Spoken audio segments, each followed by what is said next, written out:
Last part में हमने देखा था कि विंग के बारे में सब कुछ सच जानने के बाद वांग जी बहुत ज़्यादा परेशान था और इस वजह से उसने विंग से भी ढंग से बात नहीं की। वांग जी के रूड बिहेवियर से विंग बहुत ज़्यादा सैड था और रात को जियांग चेंग उससे कहता है कि वो जिशान जा रहा है। विंग ने वन रूहान के बारे में सब कुछ सुन रखा था, इसलिए उसे पता था कि वो कितना ज़्यादा खतरनाक हो सकता है और ये बात जियांग चेंग भी जानता है। फिर भी वो बेवकूफ़ी कर रहा है, या फिर ये कहें कि वो बेवकूफ़ी नहीं कर रहा है बल्कि वो भी सिर्फ अपने प्यार को प्रोटेक्ट करना चाहता है। इसलिए उसने भी उसके साथ जाने का सोचा। दोनों ही भाई रात को बिना किसी को बताए अपने सेक्स से निकलकर जिशान के लिए चले गए। नेक्स्ट मॉर्निंग कबीले में पूरी शांति फैली हुई थी। मैडम यू को ये तो पता है कि विंग बहुत लेट उठता है, लेकिन आज जियांग चेंग को क्या हो गया, वो क्यों नहीं उठा, तो वो उसे चेक करने उसके कमरे में जा रही थी। थोड़ी देर उन्होंने कमरे के दरवाजे पर नॉक किया, लेकिन अंदर से किसी ने भी दरवाज़ा नहीं खोला और ना ही जियांग चेंग ने कोई आवाज़ दी। मैडम यू तो परेशान हो गई थी, इसलिए उन्होंने दरवाजे को ज़ोर से धक्का दिया और वो खुल गया। अंदर जाकर देखा तो जियांग चेंग वहाँ नहीं था और उसका बेड भी अच्छे से फोल्ड था। मैडम यू सोचकर कहती हैं, आखिर ये लड़का सुबह सुबह उठकर कहाँ चला गया? अगर ये अपने कमरे में नहीं है तो और कहाँ पर है? मैंने तो इसे सुबह से देखा ही नहीं। इसके बाद वो कमरे से बाहर आ गई। वो सोच रही थी कि शायद जियांग चेंग यहीं कहीं आसपास होगा। फिर वो विंग को उठाने उसके कमरे में गई। विंग के दरवाजे पर उन्हें नॉक करने की ज़रूरत भी नहीं पड़ी क्योंकि वो पहले से ही खुला था, इसलिए मैडम यू सीधे अंदर चली गई जहाँ विंग नहीं था और उसका बेड भी बिल्कुल अच्छे से फोल्ड था। ऐसा लग रहा था जैसे इस कमरे में कोई सोया ही ना हो और जियांग चेंग का कमरा भी बिल्कुल ऐसा ही लग रहा है। अब मैडम यू थोड़ा डर गई थी। एक पल के लिए जियांग चेंग तो उठकर कहीं चला भी गया हो, लेकिन विंग वो तो बहुत देर तक सोता है। 4 बार आकर उसे जगाना पड़ता है, तब जाकर वो उठता है। तो आज इतनी सुबह सुबह वो कहाँ गया? मैडम यू जल्दी जल्दी जियांग फेंगबियान के पास आई जो कुछ लेटर्स को पढ़ रहे थे। वो कहती है, कुल प्रमुख, क्या आपने जियांग चेंग को कहीं भेजा है? इस पर जियांग फेंगबियान देखकर कहते हैं, नहीं तो क्यों? मैडम यू कहती है, आशियन और जियांग चेंग दोनों ही अपने कमरे में नहीं है। इस पर जियांग फेंगबियान कहते हैं, यहीं आसपास होंगे। इस पर मैडम यू कहती है, नहीं है, मैंने सब जगह ढूंढ लिया। तभी वहाँ पर कुछ सैनिक आ गए। वो कहते हैं, महारानी, दोनों ही राजकुमार कहीं पर भी नहीं है, हमने सब जगह देख लिया है। अब तो मैडम यू परेशान हो गई थी। वो कहती है, देखा आपने, हमने सब जगह ढूंढ लिया है, वो दोनों कहीं पर भी नहीं है। मैडम यू को परेशान देखकर जियांग फेंगबियान कहते हैं, महारानी, आजकल आपको हो क्या गया है? छोटी छोटी बातों पर इतना परेशान क्यों हो जाती हैं? बच्चे हैं, यहीं कहीं गए होंगे, वापस आ जाएंगे। मैडम यू का मन तो नहीं मान रहा था, लेकिन फिर भी जैसे तैसे उन्होंने खुद को समझाया, हो सकता है वो यहीं कहीं हो। वैसे भी आजकल वो कुछ ज़्यादा ही सोच रही हैं, ज़्यादा ही परेशान हो रही हैं। उन लोगों ने उनका वेट करने का सोचा। दूसरी तरफ शिचिन वांग जी को ढूंढ रहा था, वो भी अपने कमरे में नहीं था। शिचिन गार्ड से कहता है, वांग जी कहाँ पर है? इस पर वो गार्ड कहते हैं, कुल प्रमुख, सेनापति लान तो आधी रात को कहीं चले गए थे। इस पर शिचिन हैरान होकर पूछता है, कहाँ? तो वो गार्ड कहते हैं, पता नहीं, वो बहुत जल्दबाजी में थे, हमने पूछा नहीं। शिचिन सोच रहा था आखिर वांग जी कहाँ पर चला गया। तभी एक गार्ड उसके पास आया। उसने उसे बो करके कहा, कुल प्रमुख, सेनापति लाल लाइब्रेरी में है। ये सुनकर शिचिन ने थोड़ा राहत की सांस ली। आखिर वांग जी कल से इतना अजीब बिहेव क्यों कर रहा है? कल से वो उसे मिला भी नहीं है। उसके बाद वो उससे मिलने लाइब्रेरी में गया। जैसे ही शिचिन ने लाइब्रेरी का दरवाज़ा खोला, अंदर देखकर वह शॉक हो गया था। पूरी लाइब्रेरी इधर उधर बिखरी हुई थी। जितनी भी बुक्स थी, स्क्रॉल्स थे, सब इधर उधर फैलाए हुए थे। वांग जी डेस्परेटली उन बुक्स के अंदर कुछ ढूंढ रहा था। उसने सारी बुक्स को इधर उधर फेंक दिया था। शिचिन उन बुक्स के बीच में से उसके पास गया। वो कहता है, वांग जी, ये तुम क्या कर रहे हो? वो इधर उधर देखकर कहता है, ये लाइब्रेरी की हालत ऐसी किसने की? क्या ये तुमने किया? लेकिन वांग जी ने उसकी बात का कोई भी जवाब नहीं दिया। ऐसा लग रहा था जैसे उसने उसकी बात सुनी ही ना हो। वो अभी भी कुछ ढूंढ रहा था। शिचिन उसके पास जाकर उसके हाथ को पकड़कर कहता है, तुम मेरी बात सुन भी रहे हो? आखिर तुम यहाँ पर कर क्या रहे हो? इस बार वांग जी ने अपने भाई को देखा। वो कहता है, आखिर इतनी बड़ी लाइब्रेरी का क्या फ़ायदा? यहाँ पर कुछ भी काम का नहीं है। उसकी बात सुनकर शिचन हैरान हो गया था। वो उसके चेहरे को देखकर कहता है, वांग जी, तुम कब से यहाँ पर हो? उसके चेहरे को साफ साफ देख के लग रहा था कि वो पूरी रात सोया नहीं है। वो फिर से कहता है, वांग जी, मैं कुछ पूछ रहा हूँ, कि तुम रात को सोए नहीं थे? और आखिर तुम यहाँ पर कर क्या रहे हो? तुमने ये लाइब्रेरी की हालत ऐसी क्या कर दी? अंकल को पता चलेगा तो वो बहुत नाराज़ हो जाएंगे। मुझे बताओ तुम क्या ढूंढ रहे हो, मैं तुम्हारी मदद कर देता हूँ। वांग जी बची हुई बुक्स में भी कुछ ढूंढ रहा था। शिचन कहता है, वांग जी तुम कुछ कहोगे? इस पर वांग जी कहता है, ब्रदर, कि यहाँ पर कुछ और बुक्स हैं। शिचन ने नज़र घुमाकर पूरी लाइब्रेरी को देखा। वांग जी ने हर कोना खाली कर दिया था। वो कहता है, आखिर ऐसी क्या चीज़ है जो तुम ढूंढ रहे हो, और इतनी बड़ी लाइब्रेरी को तुमने बर्बाद कर दिया है? आखिर हमारी सारी इंपॉर्टेंट बुक्स यहीं पर रहती हैं।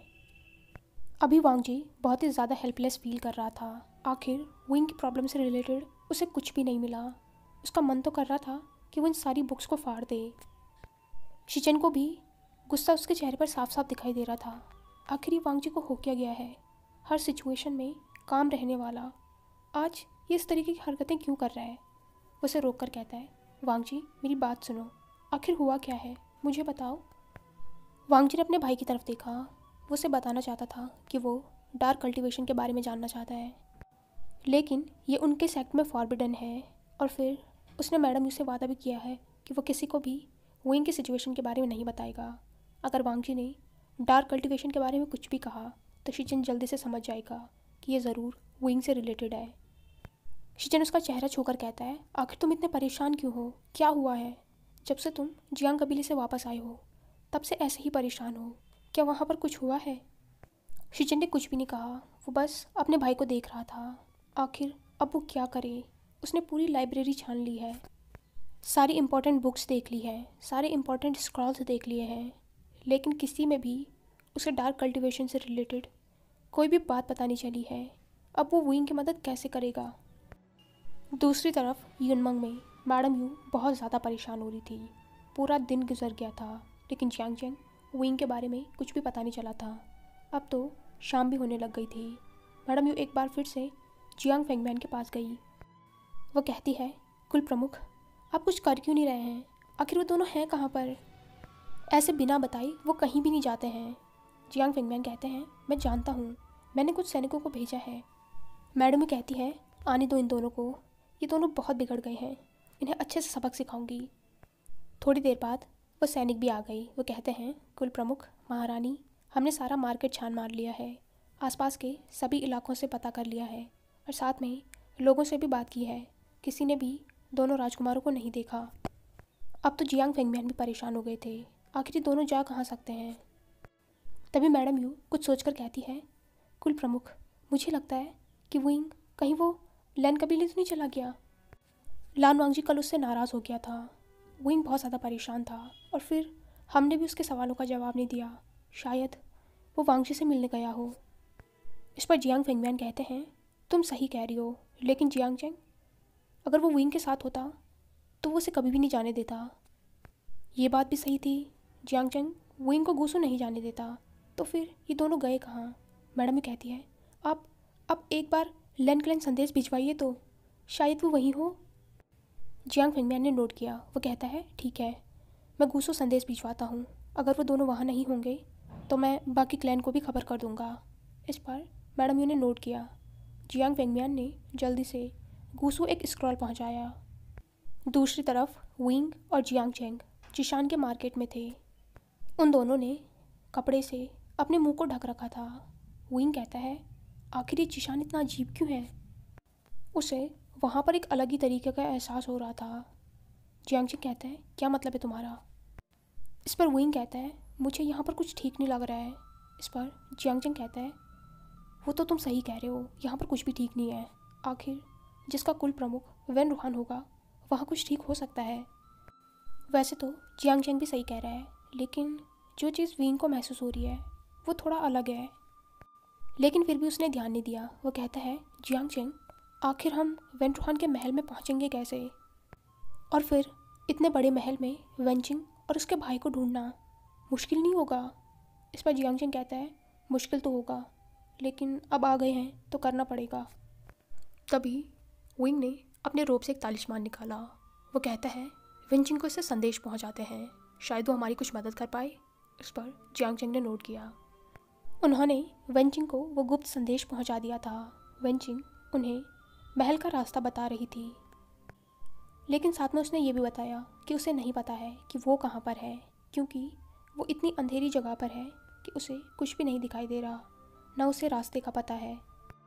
उसने उन दोनों को वहाँ पर आने से मना किया। वो उन दोनों को खतरे में नहीं डालना चाहती है, लेकिन विंग और जियांग चेंग अब यहाँ तक आ गए हैं तो वो पीछे नहीं हट सकते हैं। वेंचिंग ने उन्हें यह भी बताया कि उसे ये भी नहीं मालूम है कि उसका भाई कहाँ पर है, क्योंकि वो उसे उससे दूर लेकर चले गए थे। दूसरी तरफ गूसू में वांगजी को जब कुछ भी नहीं मिला तो वो बहुत ज़्यादा परेशान था। शिचेन उसके चेहरे पर परेशानी साफ साफ देख पा रहा था, लेकिन वांगजी उसे कुछ बताने को तैयार ही नहीं है, तो वो भी क्या कर सकता है। वो दोनों ही अपने अंकल के साथ बैठे हुए थे, किसी ज़रूरी चीज़ पर बात कर रहे थे। लेंचरन ने भी ये नोटिस किया कि वांगजी कुछ परेशान लग रहा है। वो कहता है वांगजी, क्या कोई बात है, तुम इतना परेशान क्यों लग रहे हो। इस पर वांगजी कुछ कहता इससे पहले ही एक सैनिक वहाँ पर आ गया। वो कहता है कुल प्रमुख, मास्टर, सेनापति, जियांग कबीले से एक संदेश आया है। शिचेन ने उस सैनिक के हाथ से वो स्क्रॉल लिया और उसे पढ़ने के बाद उसके चेहरे का रंग उड़ गया। चिरन कहता है क्या हुआ। उसकी बात सुनकर शिचेन ने वांगजी की तरफ देखा। वो कहता है राजकुमार वे और राजकुमार जियांग चेंग दोनों ही कबीले में नहीं हैं, वो दोनों सुबह से वहाँ नहीं हैं। चिरन कहता है वहीं आसपास होंगे। इस पर शिचेन कहता है नहीं, कुल प्रमुख जियांग ने लिखा है कि उन्होंने सब जगह देख लिया है, इसलिए वो जानना चाहते हैं कि क्या वो दोनों यहाँ पर आए हैं। वांगजी ये सुनकर बहुत ज़्यादा परेशान हो गया था। उसने शिचेन के हाथ से वो स्क्रॉल लिया। शिचेन कहता है वांगजी, आखिर बात क्या है। कुल प्रमुख जियांग ने ऐसे क्यों लिखा है कि वो लोग यहाँ आए होंगे, क्या कुछ है जो तुम हमसे छुपा रहे हो। वांगजी जो कि पहले से ही परेशान था, वो कहता है ब्रदर, ऐसा कुछ भी नहीं है, मैं उन लोगों को मार्केट में ढूंढ कर आता हूँ। तभी शिचेन कहता है वांगजी रुको, अगर मास्टर वे को यहाँ आना होता तो अब तक यहाँ पहुँच चुके होते, वो लोग सुबह से गायब हैं। और वैसे भी अगर विंग को यहाँ का रास्ता नहीं पता, फिर भी उसके साथ जियांग चेंग है, उसे तो गूसो का रास्ता पता है, तो अगर वो यहाँ आते तो अब तक पहुँच चुके होते। वांगजी कहता है तो शिचेन कहता है मुझे नहीं लगता है कि वो गूसो आए होंगे। फिर वो कहता है लेकिन ब्रदर, विंग को ढूंढना तो है ही, वैसे भी वो पहले ही खतरे में है। अभी तक हमें ये भी पता नहीं चला है कि जिन कबीले में उस पर किसने हमला किया था, तो अगर वो लोग सिर्फ घूमने निकले होते तो वो अपनी फैमिली को बता कर आए होते। मैं उसे ढूंढने जा रहा हूँ। शिचेन ने नोट किया। वो कहता है अपने साथ कुछ डिसिपल्स को लेकर जाओ। इस पर वांगजी ने नोट किया। उसके जाने के बाद चिरन कहता है ये बच्चे भी ना हमेशा प्रॉब्लम क्रिएट करते हैं। वांगजी बहुत ज़्यादा परेशान था। वो यही सोच रहा था कि वो कल विंग से नाराज़ था। विंग कितना उसका नाम ले रहा था, उससे जानना चाहता था कि क्या हुआ, क्या वो उससे बात करने आया होगा, आखिर वो इतना स्टूपिड कैसे हो सकता है। और वांगजी भी, आखिर इस सब में विंग की क्या गलती है, उसे तो खुद भी मालूम नहीं है कि उसके साथ क्या गलत है। वो तो खुद ही इनोसेंट है और अब वो गायब है। कहीं विंग को कुछ हो गया तो वांगजी क्या करेगा। वो कुछ डिसिपल्स के साथ रात में ही विंग को पूरे गूसों में ढूंढने चला गया था। उसने सारा मार्केट छान मारा, चाहे सी टाउन हो या फिर आसपास के छोटे मोटे मार्केट। उसने सारी धर्मशालाओं को चेक किया, लेकिन विंग और जियांग चेंग का कहीं भी पता नहीं चला। वांगजी को ढूंढते ढूंढते आधी रात हो गई थी। अब तो वो बहुत ज़्यादा थक भी गया था। आखिर वो कल से नहीं सोया है। डिसिपल्स उसे देखकर कहते हैं सेनापति, क्या हमें लौट जाना चाहिए, राजकुमारों का कुछ भी पता नहीं चला है। वांगजी ने अपने डिसिपल्स की तरफ देखा, जो खुद भी बहुत ज़्यादा थके हुए लग रहे थे। आखिर दिन भर उन्होंने भी काम किया है और फिर रात में उन्हें सोने का मौका भी नहीं मिला। वो कहता है तुम लोग धर्मशाला में रुक जाओ, तुम लोग बहुत ज़्यादा थक गए हो, जाकर वहाँ आराम कर लो, और हाँ, कल सुबह वापस गूसू चले जाना। ब्रदर को बताना कि मैं यूनमंग गया हूँ। कुछ डिसिपल्स कहते हैं सेनापति, हम भी आपके साथ आएंगे, लेकिन वांगजी ने उन्हें रोक लिया। वो कहता है तुम लोग जाकर आराम करो, और कल सुबह गुसू वापस लौट जाना। फिर उन डिसिपल्स को भी वांग जी की बात माननी पड़ी। वो धर्मशाला की तरफ चले गए और वांग जी युनमंग की तरफ। विंग और जियांगचेंग छुपते छुपाते सभी सैनिकों की नज़रों से बचकर महल में तो पहुंच गए थे, लेकिन अब सवाल ये था कि आखिर वो वेंजिंग को ढूंढे कहाँ। महल में आने का रास्ता तो वेंजिंग ने उन्हें बता दिया था, लेकिन वो कहाँ पर है ये तो उसे खुद ही पता नहीं है। विंग ने आसपास देखा। जिशान बहुत ही डरावना लग रहा था। चारों तरफ सैनिक फैले हुए थे। जियांगचेंग कहता है, विंग अब हम क्या करेंगे? इस पर विंग कहता है, सबसे पहले हमें ये पता लगाना पड़ेगा कि इन लोगों ने वेंजिंग को कहाँ पर रखा है। जियांगचेंग कहता है, लेकिन हम पता लगाएंगे कैसे? यहाँ देखो, यहाँ तो इतनी ज़्यादा सिक्योरिटी है। तभी उन लोगों को कुछ आवाज़ें आई और वो दोनों दीवार के पीछे छुप गए। उन लोगों ने देखा कि वेंज सैनिक किसी आदमी को पकड़ कर ले जा रहे हैं। विंग खुश होकर कहता है, पता चल गया। जियांगचेंग ने उसे कन्फ्यूजन में देखा। विंग कहता है, वो सैनिक देख रहे हो, वो किसी बंदी को सेल में ही ले जा रहे होंगे, तो तुम्हें सेल का पता चल गया, उन लोगों का पीछा करो। जियांगचेंग कहता है, पीछा करो मतलब तुम कहाँ जा रहे हो? इस पर विंग कहता है कि मैं तुम्हारे साथ आऊँगा, मैं इन लोगों को डिस्ट्रैक्ट करूँगा। विंग ने अपने रोब से कुछ तालिस्मान निकाले। वो जियांगचेंग को देखकर कहता है, इनसे तुम वेंजिंग का पता लगा सकते हो, और हाँ, कोई प्रॉब्लम होगी तो मुझे इन्फॉर्मेशन भी भेज सकते हो। जियांगचेंग कहता है, तुम अपना ध्यान रखना, किसी मुसीबत में मत पड़ जाना। इस पर विंग कहता है, तुम अपना ध्यान रखो। जियांगचेंग सैनिकों की नज़रों से बचते बचाते उन दूसरे सैनिकों का पीछा करने लगा, और विंग उन्हें छुपकर देख रहा था कि अगर कोई प्रॉब्लम हो तो वो उन लोगों को डिस्ट्रैक्ट कर सके। जियांगचेंग अपना चेहरा छुपाकर उनके पीछे पीछे जा रहा था। तभी एक सैनिक की नज़र उस पर पड़ गई। वो उसके पास आने ही वाला था कि तभी विंग ने उस सैनिक का पीछे से मुंह बंद कर दिया। उसने उसे बेहोश कर दिया था। वो कहता है, आखिर इस वेन रूहान ने अपने महल में इतनी सिक्योरिटी क्यों बना रखी है? क्या यह अभी से डर गया? इसे सच में डर लग रहा है कि सारे सेक्ट मिलकर इस पर हमला ना कर दें। कितना डरपोक है ये। फिर वो इधर उधर देखने लग गया। उसे यहाँ पर कुछ अलग ही महसूस हो रहा है, जैसे कोई चीज़ उसे अपनी तरफ खींच रही हो। विंग उस महल में इधर उधर घूमने लगा। घूमते घूमते वो एक हॉल जैसी जगह में आ गया था। उसने नोटिस किया कि वो उनके दरबार में आ गया है। उसने एक पिलर के पीछे से छुपकर आगे देखा तो वेन रूहान अपने थ्रोन पर बैठा हुआ था। विंग उसे आज पहली बार देख रहा था। वेन रूहान थोड़ा गुस्से में लग रहा था। वो कहता है, आखिर तुम सब किसी काम के नहीं हो। इतने दिन हो गए हैं और तुम ये भी पता नहीं लगा पाए कि वो लड़का था कौन।